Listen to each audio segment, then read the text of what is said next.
Buenos días. En esta oportunidad vamos a hablar de la segunda parte, que son las drogas de mantenimiento.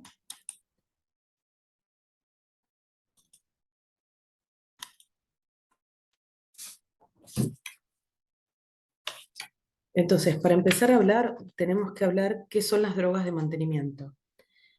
Se administra las drogas de mantenimiento a todos los receptores de trasplante renal para ayudar a prevenir el rechazo agudo y la pérdida del halo injerto renal. Aunque se requiere un nivel adecuado de inmunosupresor para amortiguar la respuesta inmune del halo injerto, el nivel de inmunosupresión crónica disminuye con el tiempo.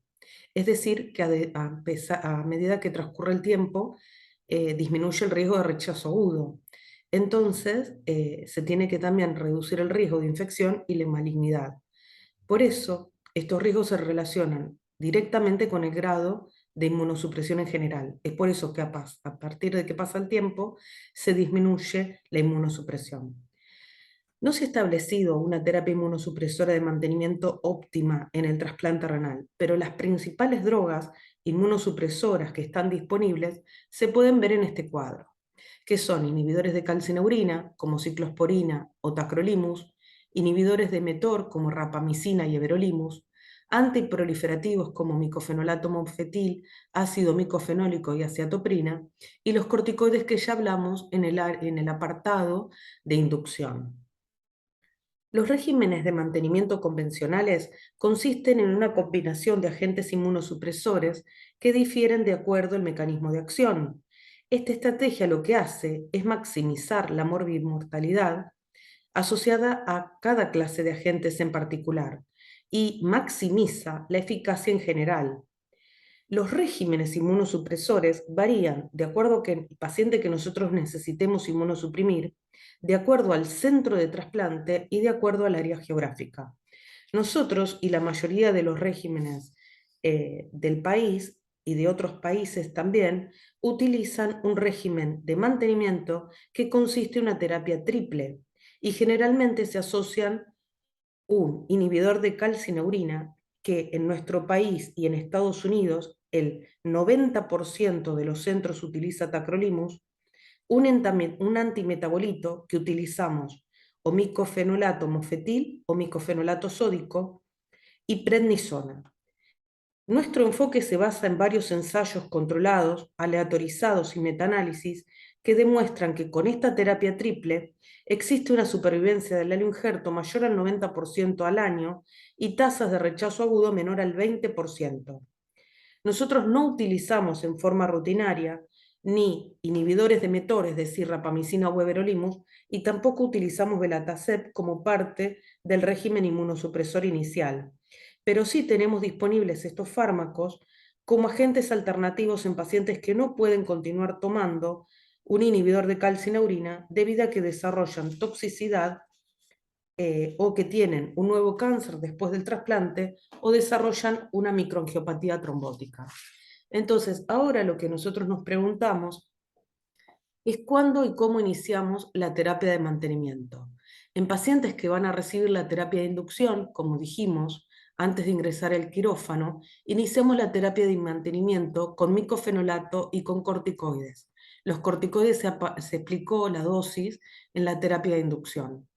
Y la terapia de mantenimiento con tacrolimus inicia el día 1, ya sea con tacrolimus de acción prolongada o con tacrolimus común, pero lo que se necesita es lograr un objetivo terapéutico de 8 a 10 nanogramos por mililitro durante los primeros meses post-trasplante. Luego, el objetivo deseado es entre 6 y 7, por esto que hablamos al principio. Algunos centros retrasan la introducción del inhibidor de calcineurin hasta que la creatinina sérica haya disminuido un 50% del valor previo del valor basal o que el paciente tenga una diuresis significativa. Pero hay poca evidencia de que el inicio tardío, en lugar del inmediato, de un inhibidor de calcineurin produzca o provoque tasas más bajas de función retrasada del injerto. Además, las directrices de las CADIGO lo que recomiendan es la inmunosupresión con inhibidores de calcineurin y que no se retrase su inicio a pesar de función retrasada del injerto. Para pacientes de alto riesgo inmunológico, como los que hablamos en el apartado inicial, hay que recordar que nosotros lo que preferimos es siempre este mismo régimen que incluye un inhibidor de calcio en urina y un antimetabolito como el micofenolato mofetil. Como dijimos anteriormente, la terapia con mTOR no se inicia en el periodo post-trasplante inmediato y se limita a determinados pacientes, y además hay que recordar que estos agentes lo que provocan es función retrasada del injerto, mala cicatrización de heridas y mayor incidencia de linfoceles. Entonces, cuando nosotros tenemos que hablar de los inhibidores de calcineurina, como dijimos, el tacrolimus y la ciclosporina, el mecanismo de acción de estos fármacos, su efecto inmunosupresor depende de la formación de un complejo de proteínas receptoras citoplasmáticas, que es la ciclofilina para la ciclosporina y la proteína fijadora del tacrolimus para el tacrolimus.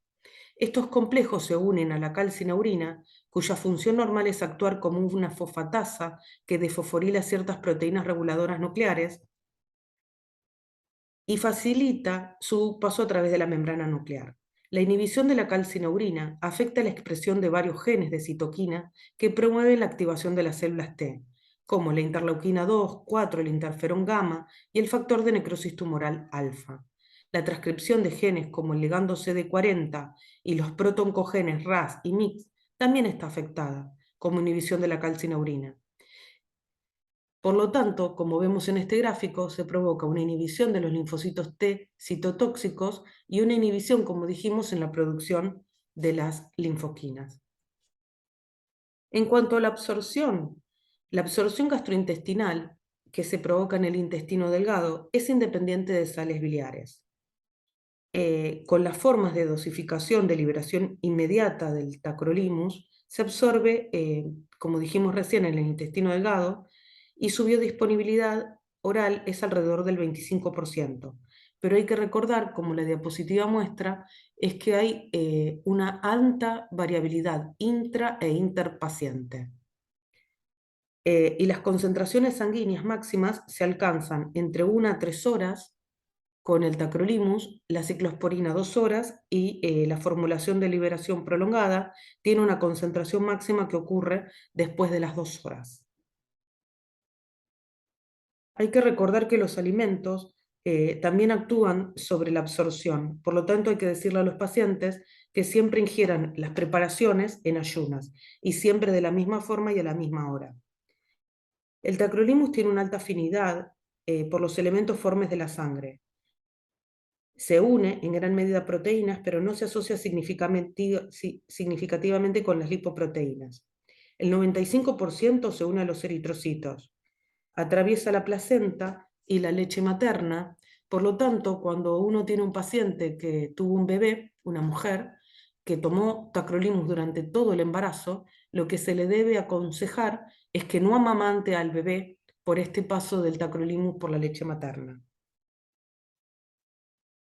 En cuanto al metabolismo y la excreción, tanto la ciclosporina como el tacrolimus se metabolizan ampliamente por las enzimas 3A del citocromo P450, específicamente en la 3A4 y en la 3A5.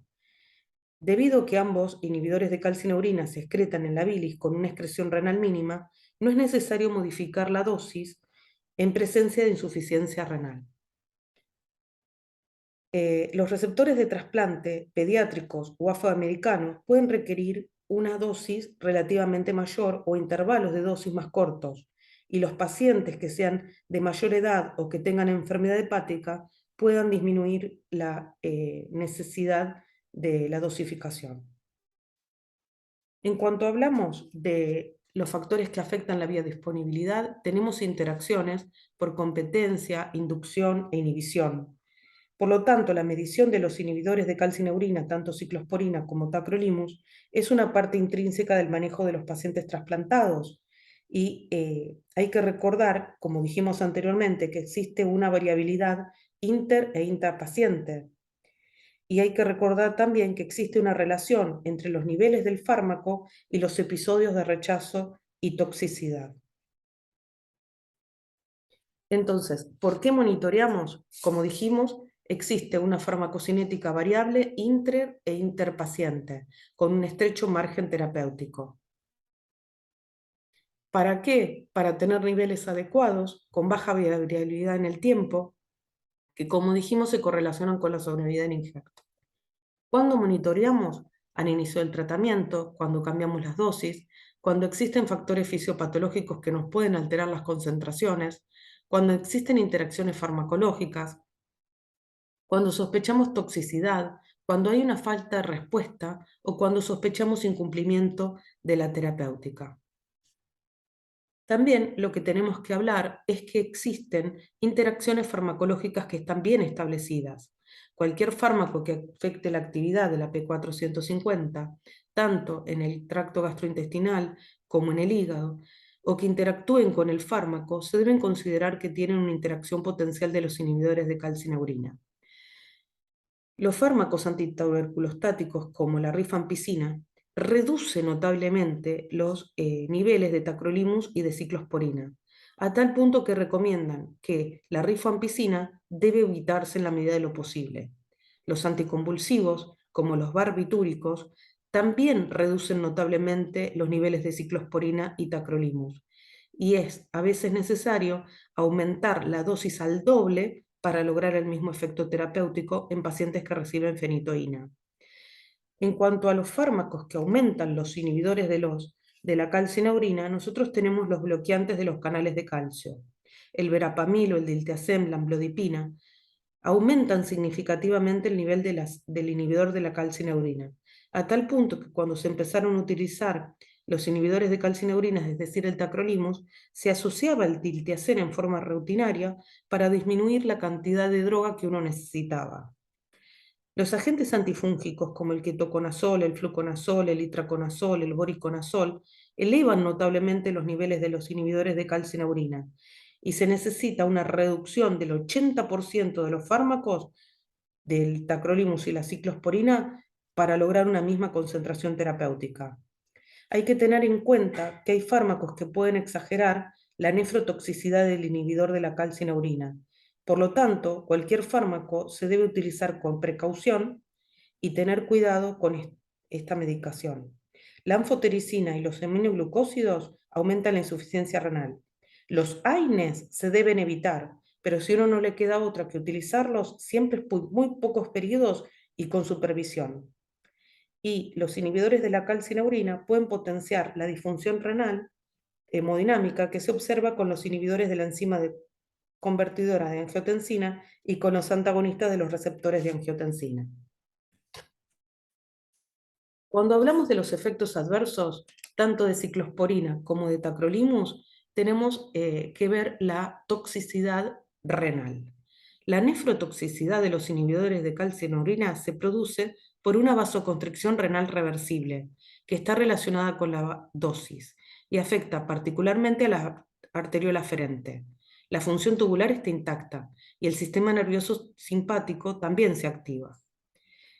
La vasoconstricción renal que está provocada por los inhibidores de la calcineurina se manifiesta como una recuperación tardía de los injertos con un mal funcionamiento temprano o como una elevación transitoria, reversible y dependiente de la dosis, con la elevación de la creatinina. Lo que uno hace cuando ve aumento de la creatinina y no se sospecha por qué puede tener, la primera acción que uno toma es realizar el dosaje del tacrolimus para ver si no tiene un nivel tóxico para disminuir y así la creatinina baja. También existe una fibrosis intersticial crónica que es bien conocida, que es una fibrosis intersticial parchada o en banda, que es una lesión característica del uso de los inhibidores del calcineurina a largo plazo. Y la lesión puede provocar insuficiencia renal crónica en receptores de trasplantes de órganos que toman inhibidores de calcineurina. El mecanismo por el cual está provocado es poco definido, pero sí lo que se piensa es que puede ser reflejo de una vasoconstricción intensa y prolongada de la microcirculación renal. En cuanto a las anomalías electrolíticas y la hipertensión está más asociada con la ciclosporina que con el tacrolimus. Y la alteración de la excreción de sodio es un reflejo del efecto vasoconstricción renal de los inhibidores de calcineurina. Los pacientes que toman ciclosporina tienden a estar más hipertensos que los que toman tacrolimus. La hiperpotasemia es común, la pérdida urinaria de calcio y magnesio se debe a una regulación a la baja de las proteínas de transporte específicas. La hiperuricemia es debida a una disminución de la depuración del ácido úrico, pero la gota se ve sobre todo en pacientes que consumen ciclosporina, hasta en un 7% de los pacientes. En cuanto a los efectos cosméticos, son más prominentes en los pacientes que toman ciclosporina. Las nenas pueden tener hipertricosis y que se ven sobre todo en mujeres y niñas de cabello oscuro. Tienen engrosamiento de los rasgos faciales, prominencia del entrecejo y engrosamiento de la piel. Los pacientes que toman tacrolimus pueden tener pérdida de cabello y alopecia. La hiperlipidemia es común, el efecto es menos marcado con el tacrolimus. La intolerancia a la glucosa, los inhibidores son tóxicos para los islotes pancreáticos, pero el efecto se ve sobre todo en pacientes que toman tacrolimus. Y hay que recordar que la obesidad, los afroamericanos, los antecedentes familiares de diabetes y la infección por hepatitis C pueden predisponer al desarrollo de una diabetes post-trasplante. La neurotoxicidad, como se observa en esta diapositiva, también está relacionado con los inhibidores de calcineurina, temblor grueso, disistesias, dolor de cabeza, insomnio. Y cuando los pacientes tienen este tipo de afectaciones, lo que se puede hacer es rotar a tacrolimus de liberación prolongada, que puede reducir la neurotoxicidad por las características farmacocinéticas del fármaco. Y las neoplasias y la malignidad están relacionadas tanto en el tacrolimus como en la ciclosporina porque acompañan a la inmunosupresión.